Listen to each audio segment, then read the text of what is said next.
this is one of the tougher things to identify for us.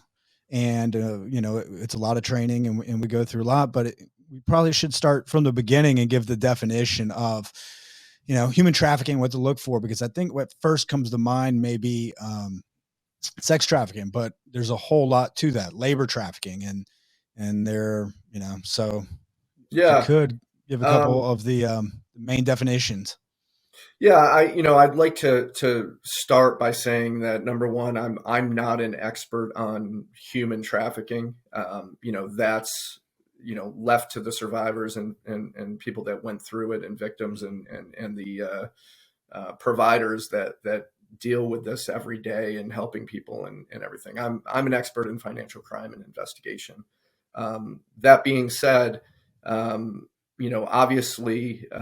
finance is the main driver behind this and what's used to fuel traffickers and this to happen. So there's a large correlation between human trafficking and sex trafficking, labor trafficking, and so forth. And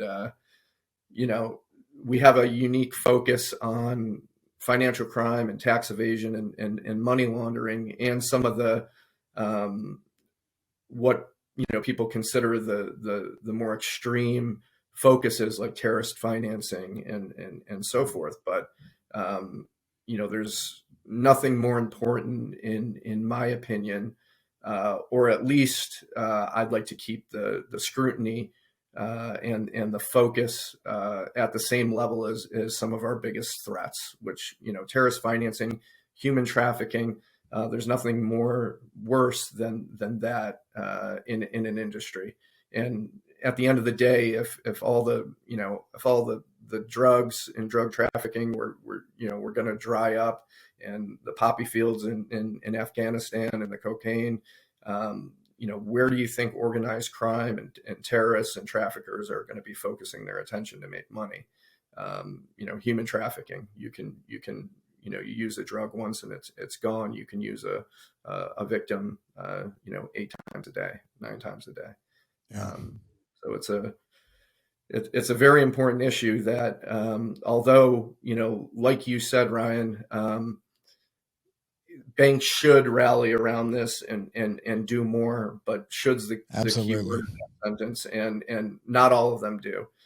In fact, you would be really surprised if we were going to ask, do a poll of the largest banks in the world, mid-sized banks, small banks, and get an idea of how many of them actually just have a basic training, let alone a risk model and flags and data and a focus on it in and of itself.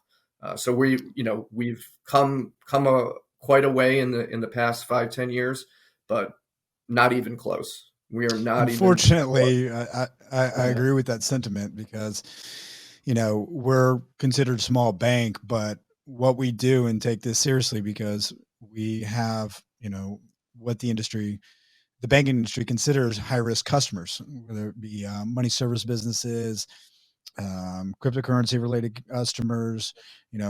We take BSA and AML, so strongly. And there's customers that come to us and apply, and we ask questions, and they constantly, well, our bank never asked for this. Our bank never Yeah. asked this. And who you bank for? And it'll be a bank with the resources 50 times their size, and they don't do